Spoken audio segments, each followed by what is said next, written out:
नमस्कार दोस्तों।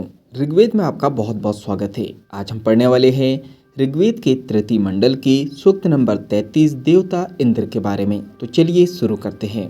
विश्वामित्र बोले, जिस प्रकार घुड़साल से छूटी हुई दो घोड़ियां एक दूसरे से आगे बढ़ने की इच्छा से दौड़ती हैं, अथवा बछड़ों को जीभ से चाटने की इच्छुक दो गायें शीघ्र चलती है, उसी प्रकार दो सुंदर गायों जैसे सतलुज एवं व्यास नामक नदियां पर्वत की गोद से निकलकर समुद्र से मिलने की इच्छुक होकर तेज बहती हैं। हे इंद्र द्वारा प्रेरित दो नदियों, तुम इंद्र की आज्ञा की प्रार्थना करती हुई दो रथ सवारों के समान सागर की ओर जाती हो। आपस में मिलती हुई लहरों के द्वारा एक दूसरे के प्रदेश को खींचती हुई एवं शोभायमान होती हो। बछड़ों को चाटने की अभिलाषा करने वाली गायों के समान एक ही स्थान समुद्र का लक्ष्य करके बहने वाली सतलुज एवं सौभाग्यवती व्यास नदी को मैं प्राप्त हुआ हूँ। नदियों ने कहा, हम दोनों इस जल के द्वारा तृप्त होती हुई इंद्र द्वारा निर्मित सागर की ओर बहती हैं। हमारे गमन का अंत नहीं होगा। यह ब्राह्मण हम दोनों को किस अभिलाषा से पुकार रहा है?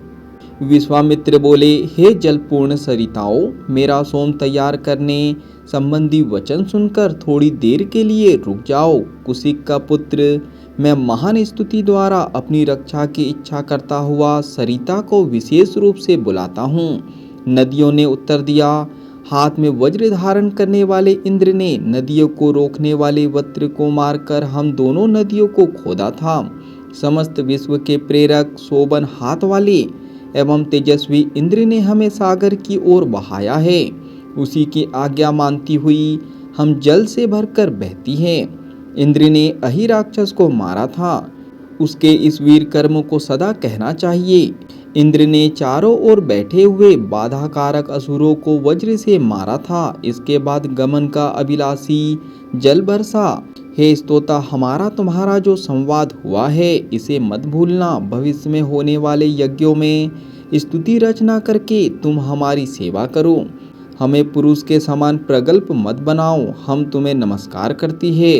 विश्वामित्र ने उत्तर दिया, हे बहन के समान नदियों, मुझ स्तुतिकर्ता के वचनों को सुनो। मैं बैलगाड़ी और रथ की सहायता से दूर देश से तुम्हारे पास आया हूँ।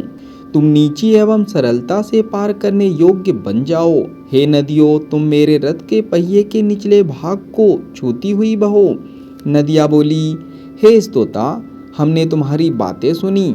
इस बैलगाड़ी एवं रथ के साथ गमन करो, क्योंकि तुम दूर से आए हो। जिस प्रकार बालक को स्तन पिलाने के लिए माता झुकती है अथवा पुरुष का आलिंगन करने के लिए युवती झुकती है, उसी प्रकार हम भी तुम्हारे लिए नीची हुई जाती हैं। विश्वामित्र ने कहा, हे नदियों, तुम्हारे द्वारा आज्ञा पाए हुए इंद्र द्वारा प्रेरित पार जाने के इच्छुक एवं पार जाने की चेष्टा करने वाले भरतवंशी लोग तुम्हें पार करेंगे।